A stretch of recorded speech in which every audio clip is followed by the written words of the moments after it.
Nissim Ezekiel's Night of the Scorpion was published in the year 1965. The poem reads like a story. The speaker in the poem narrates an incident of how his mother was stung by a scorpion one night when it was raining heavily. The speaker may be the poet himself or some other person, real or imaginary. The incident itself may also be actual or imaginary, but it is perfectly realistic and convincing incident. I remember the night on which my mother was bitten by a scorpion. It had been raining continuously for 10 hours, and it was the rain which had forced the scorpion to creep into the house and take shelter beneath a sack full of rice. Then, with the rapidity of lightning, the scorpion had bitten my mother in the dark room, and after having injected its devilish poison into my mother's body, and having thus got rid of his accumulated poison, he swiftly moved out of the house, though it was still raining. Of course, in moving out, he took the risk of getting wet and being killed by the rain. The peasants living in the neighborhood came to our house in large numbers in the same way as multitudes of flies gather at a place which attracts them. The peasants uttered the name of God many times in order to render the devilish sting of the scorpion ineffective, and thus to bring some relief to the pain which my mother was experiencing. The peasants had brought candles and lanterns with them in order to search for the scorpion and kill it. The light of the candles and the lanterns threw huge shadows on the walls of the house. These shadows seemed to be the enlarged reflections of the scorpion, and these shadows fell upon the walls which were perfectly dry because of the sun's rays, which always fell upon them during the day. The peasants could not find the scorpion, and in their disappointment and dismay, they produced with their tongues sounds indicative of their disappointment. The peasant said that with every movement made by the scorpion, his poison would move in the blood of the speaker's mother, thus increasing her pain. They expressed the wish that the scorpion should remain motionless wherever he was at the time. The peasants expressed the wish that the sins committed by this woman in her previous life should be burned away by the pain which she was suffering that night.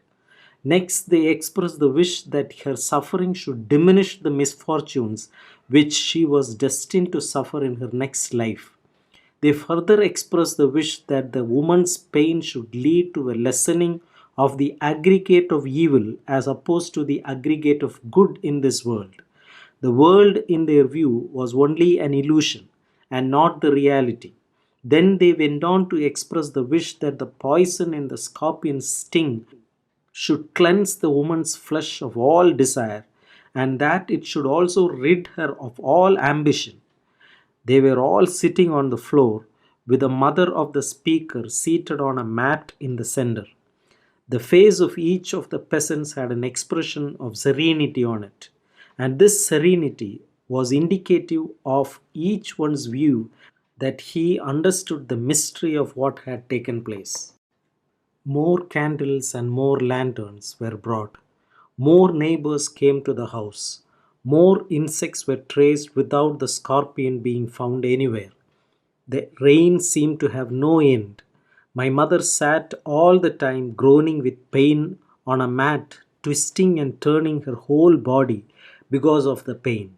My father, who did not hold any orthodox religious beliefs and who was a believer in reason rather than in superstition, tried every course and invoked every blessing, at the same time applying medicinal powder, mixture, herbs, and several herbs mingled with each other.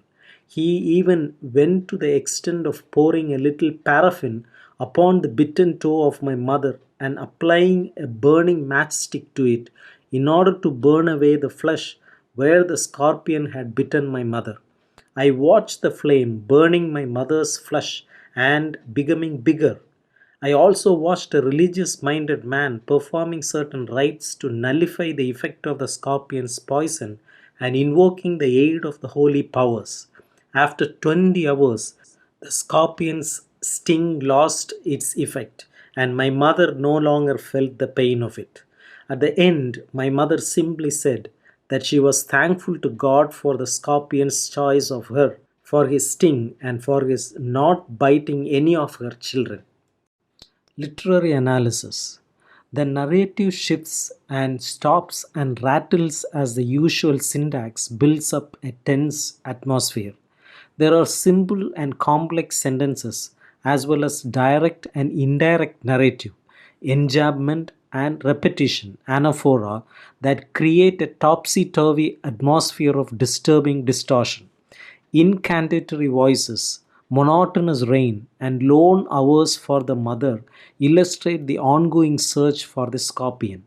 In the poem, Ezekiel uses symbols to illustrate different ideas and thoughts. The rain that pours steadily throughout adds to the gloomy atmosphere of the poem.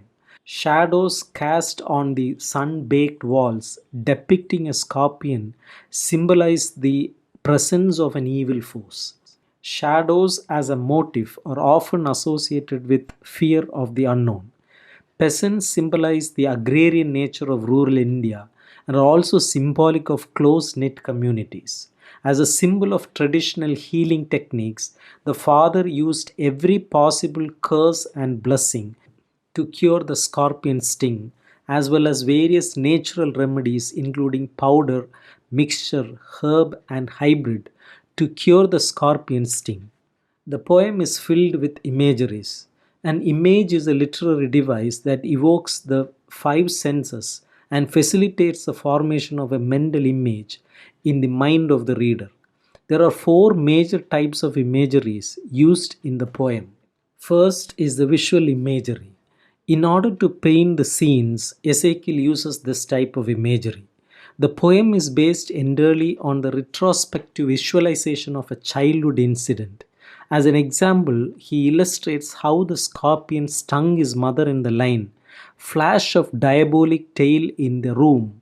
He also depicts visual images in the lines throwing giant scorpion shadows and watching a flame feed on my mother, for example. Second is the tactile imagery. The use of tactile imagery invokes the sense of touch. Examples include the following: my mother twisted through and through.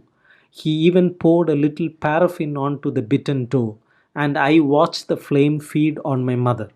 Third is the auditory imagery. In this type of imagery, the reader's sense of hearing is stimulated. For example, the lines bust the name of God 100 times and they click their tongues engage readers' sense of hearing. Fourth is kinesthetic imagery, the imagery of motion. This imagery depicts movements. For example, to crawl beneath a sack of rice depicts the stealthy movement of the scorpion. Parting with his poison, flash of diabolic tail in the dark room describes how it stung the poet's mother.